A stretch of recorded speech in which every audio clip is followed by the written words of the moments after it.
Okay, I was going to name this drawing on MDF part 3 or part 4, whatever it is. But I realised that the composition was quite complex, and so I thought I might talk about how to go about constructing complex compositions. Before I do that, I need to cement in all my lines, and normally I do that by using burnt sienna thinned down to a bit of a wash and to paint in all the lines. But that's going to be such a big job that I've decided to buy a couple of fine tipped felt pens. These are a brown ochre and Faber-Castell,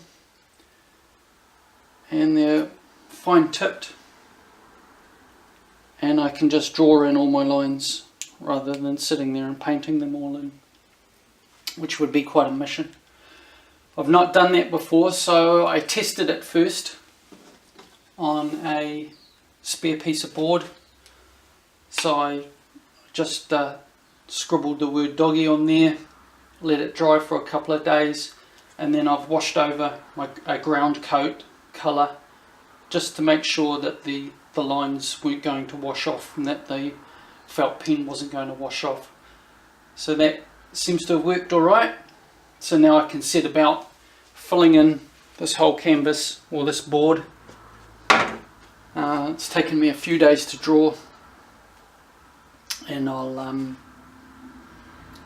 draw in all my lines now with these felt pens, and then we'll come back and talk about the composition.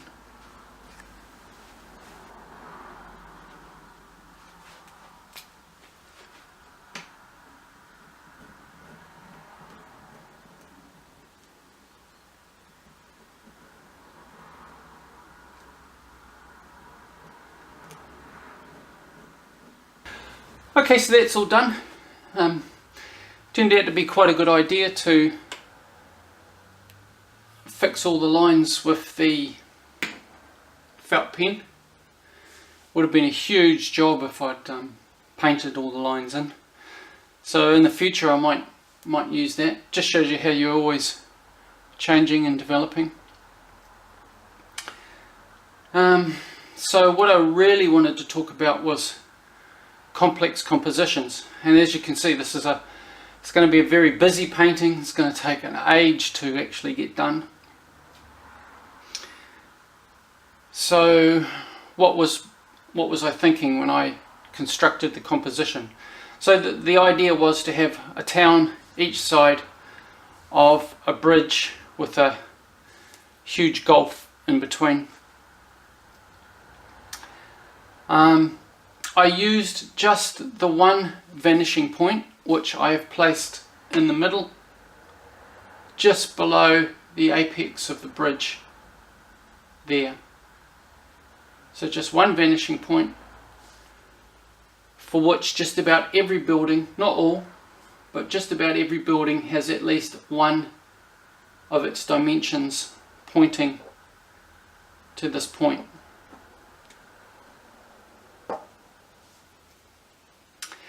So what that does is that creates a powerful directional movement into this area here. And I'm thinking that once it's painted up, people won't actually notice these lines all pointing at this point, but subconsciously they will.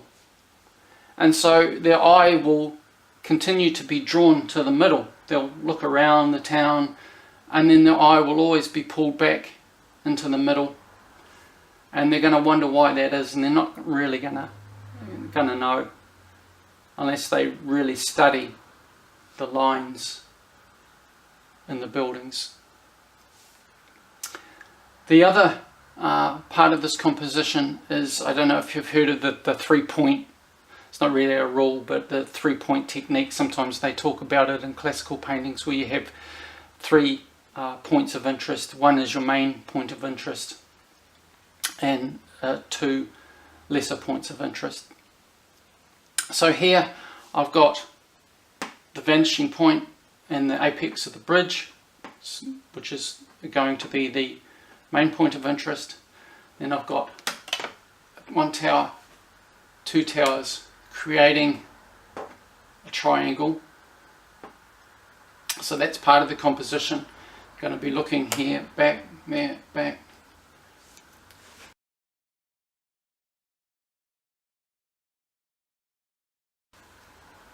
And the third aspect of the composition is I've got this diagonal line here, so you can see it's forming pulling you down into this area again. So this is a very busy area, and this is going to be kind of like a negative area, but you'll still be drawn to it because of all these factors, these diagonal lines, these 3 points, and these lines, these perspective lines, this one line of perspective. So although it's a complex composition, it uses some very basic rules. I hate to say the word rules, but uses some very basic ways of getting the viewer trapped within the painting. And when you're an artist, that's what you want. You want to capture the viewer. You don't want them just to look at it and walk by. You want them to stop. You want the people who purchase the painting to and live with it for a long time, and always be finding new things and discovering new things. The other part of the painting now is to determine where my lights and shadows are going to be. That's going to be a big job. So what I'm going to do is the old light juxtaposed against dark, light, dark, light, dark part of composition. So I'm going to have dark storm clouds. The light is going to be coming in this direction, so it's going to be striking all the front of these buildings.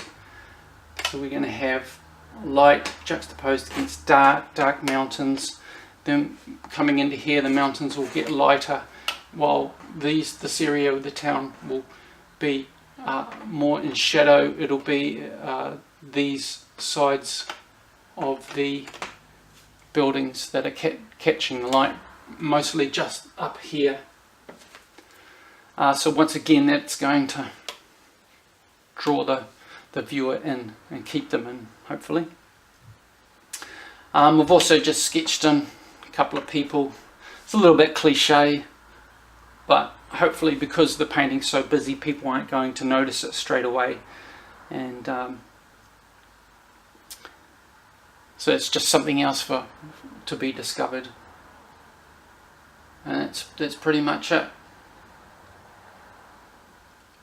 So when you're thinking about your composition, just even though it's a big painting, a busy painting, you can use simple rules just to get it right, and to get your viewer caught in the painting.